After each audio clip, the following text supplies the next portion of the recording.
On considère la suite Tn définie pour tout entier naturel n par T0 égale 0 et pour tout entier naturel n, T indice n plus 1 égale Tn plus 1 divisé par n plus 1, facteur de n plus 2.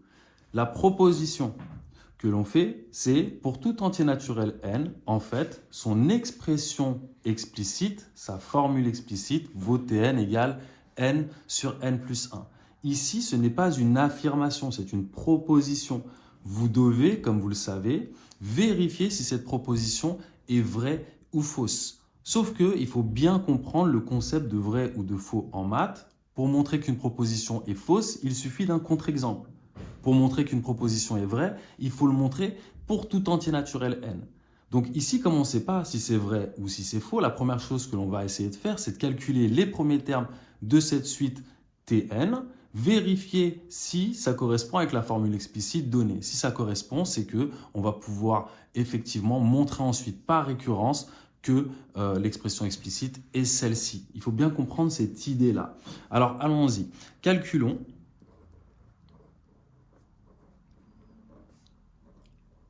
Les trois premiers termes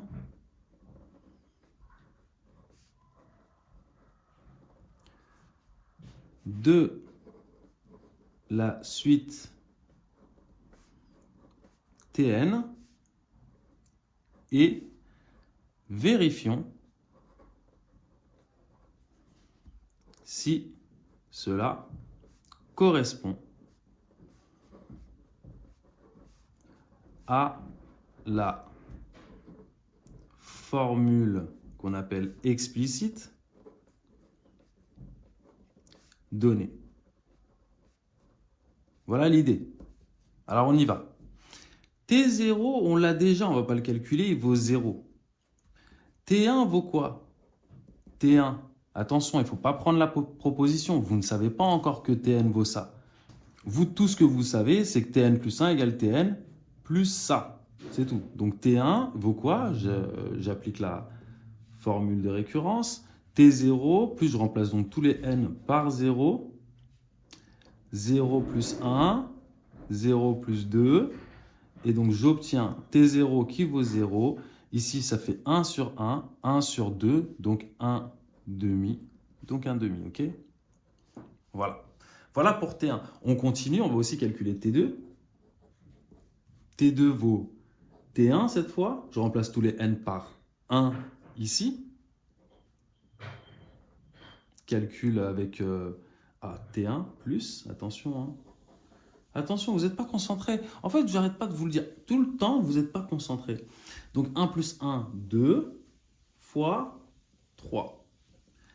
T1 valait 1 demi plus 1 sixième. Je mets sur le même dénominateur, c'est-à-dire sur 6, je multiplie par 3 celui-ci. Ça me donne 4 sixièmes. Ce qui donne 2 tiers. Avec n sur n plus 1, on a, vérifions, ici, T0, alors ça donne quoi? Si je remplace les n par 0, ça donnerait 0. T0, vrai. T1, je remplacerai ici donc les n par 1, ça fait 1 sur 1 plus 1, donc 2. Ça correspond bien à la valeur que j'avais de T1 ici. Donc c'est bon. T1 serait aussi vérifié par cette formule. Comprenez bien ce que je fais. Je suis en train de vérifier si les valeurs que j'ai trouvées là, là et là sont vérifiées par la formule que l'on nous donne. C'était celui-ci plutôt. Il n'y a rien à voir là-dedans. Hop. On continue. Virgule. T2 maintenant. Est-ce que T2 est vérifié? Pour l'instant, on est sur la bonne voie. T2 vaut T2, 2 tiers. Je remplace ici les n par 2 pour voir si leur formule est bonne. 2 sur 2 plus 1, donc 2 tiers. Donc T2 est aussi vérifié. Donc cette formule-là donne les mêmes valeurs que celle-ci pour t égale 0, 1 et 2. J'imagine que ça doit être pareil pour la suite. Je peux donc montrer par récurrence, je vais montrer par récurrence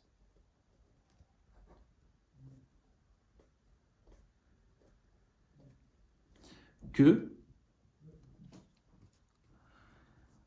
quel que soit n appartenant à grand N, Tn est égal à n sur n plus 1. Et ça va être ma proposition que je vais noter P entre parenthèses n, comme vous savez faire. Et on va donc démontrer ça par récurrence. On y va. Initialisation. Pour n égale 0. Pour n égale 0, d'une part, T0 égale 0, d'après l'énoncé, par énoncé. D'autre part,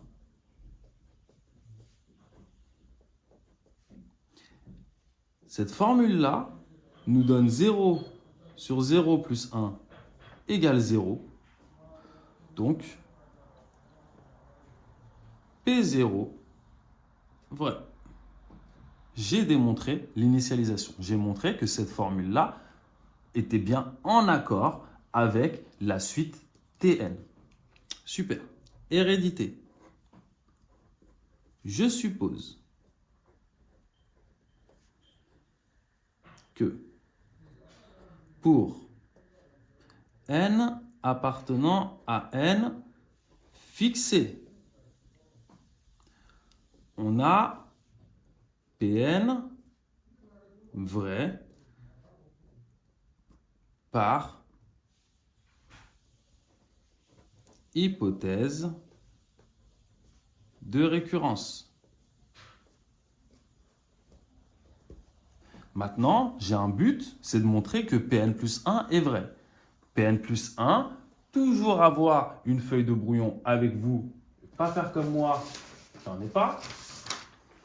Écrivez sur votre feuille de brouillon votre but lorsque vous faites une récurrence.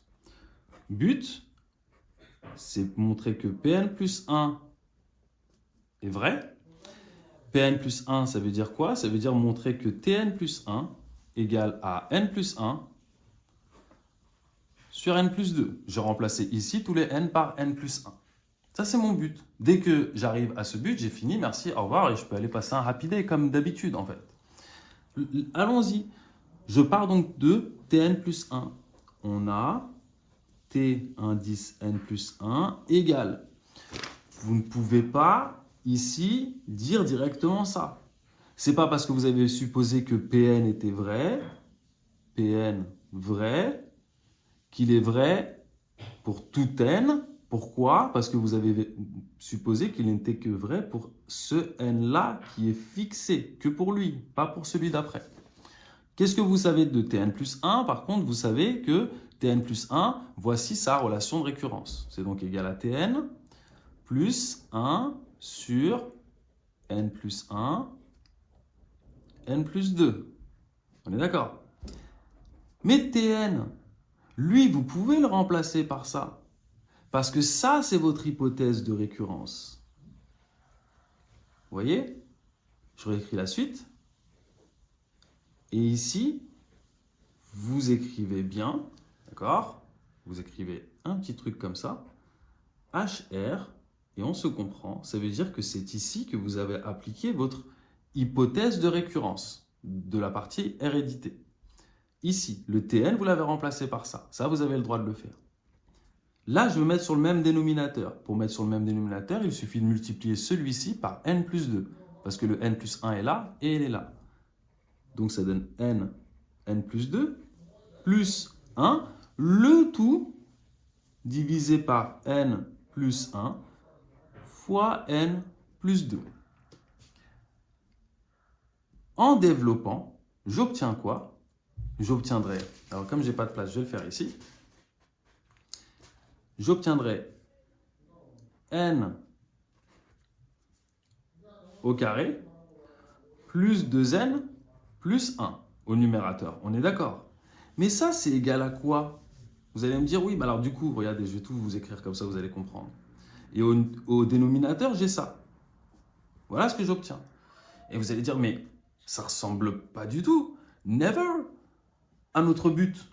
Bah si, parce que c'est caché comme d'habitude. Ça, c'est une identité remarquable. C'est celle-ci. Ça donne n plus 1 au carré. Le tout divisé par n plus 1 facteur de n plus 2. Le n plus 1 au carré, ça veut dire n plus 1 fois n plus 1. Donc, il y avait un 1 d'en haut avec celui-ci qui part. Et je me retrouverai qu'avec ça. Et je pourrais écrire mon CQFD. Donc, vous, si vous avez de la place, vous continuez ici. Vous écrivez que ça, c'est égal à ça, qui est égal à ça, qui est égal à ça. CQFD.